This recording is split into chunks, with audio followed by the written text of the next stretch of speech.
యుద్ధానికి రంగం సిద్ధమైంది. ఏపీ ఎన్నికల కార్యక్షేత్రంలోకి సీఎం జగన్ దూకబోతున్నారు. అర్జునుడై కౌరవ ప్రతిపక్షాలను ఓడించబోతున్నారు. సిద్ధం సభలతో ఇప్పటికే రాష్ట్రంలో ఎన్నికల వేడిని పుట్టించిన సీఎం వైఎస్ జగన్మోహన్ రెడ్డి ఇప్పుడు మరో కార్యక్రమానికి శ్రీకారం చుట్టారు. గతంలో నిర్వహించిన సిద్ధం సభల ద్వారా రాష్ట్రంలో వైఎస్ఆర్ కాంగ్రెస్ పార్టీ సత్తా ఏమిటో చూపించడమే కాకుండా కార్యకర్తలు క్యాడర్లో ఉత్సాహాన్ని నింపారు. ఎన్నికలకు సిద్ధమని వాళ్లతో అనిపించడమే కాకుండా అందరం ఎన్నికలకు ఉరుకుదామనే కిక్కును తీసుకొచ్చారు. ఇప్పుడు మేమంతా సిద్ధమంటూ రాష్ట్ర వ్యాప్తంగా బస్సు యాత్ర చేసేందుకు జగన్మోహన్ రెడ్డి ప్రణాళిక రూపొందించారు. ఇందులో భాగంగా మార్చి 27న ఎడుపులపాయలో దివంగత మహానేత వైఎస్ రాజశేఖర రెడ్డి సమాధి వద్ద నివాళులర్పించి బస్సు యాత్రను ప్రారంభిస్తారు. ఆ తర్వాత వెంపల్లె, పోట్లటి మీదుగా పొద్దుటూరు వద్ద బహిరంగ సభలో ప్రసంగిస్తారు.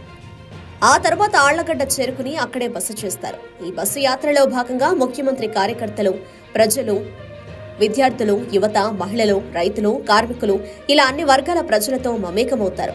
వారితో ముచ్చటించి ప్రభుత్వ పాలన గురించి వారి అభిప్రాయాలు తెలుసుకుంటారు. ఎక్కడికక్కడ స్థానికులతో మాట్లాడుతూ వారి కష్ట నష్టాలు తెలుసుకుంటూ ముందుకు సాగుతారు. అత్యంత ప్రజాదరణ ఉన్న వైఎస్ జగన్మోహన్ రెడ్డి మళ్లీ ప్రజల్లోకి వస్తుండడం పట్ల క్యాడర్లో, సాధారణ జనంలో ఆసక్తి నెలకొంది. సిద్ధం సభలను మించి ఈ బస్సు యాత్ర సక్సెస్ అవుతుందని ఆశిస్తున్నారు. తమ అభిమాన నాయకుడిని కలవాలని, మాట్లాడాలని, ఫోటోలు దిగాలని ఎదురుచూసే యువత, విద్యార్థులు, మహిళలు తమ వీలును బట్టి సీఎంను కలుస్తారు.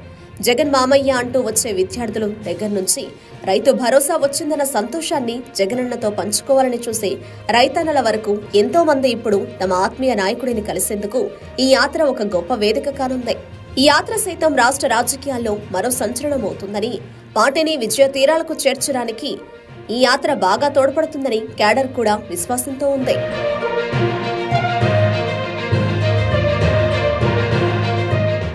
Subscribe to Social TV Telugu for more videos. Hit the bell icon for faster updates.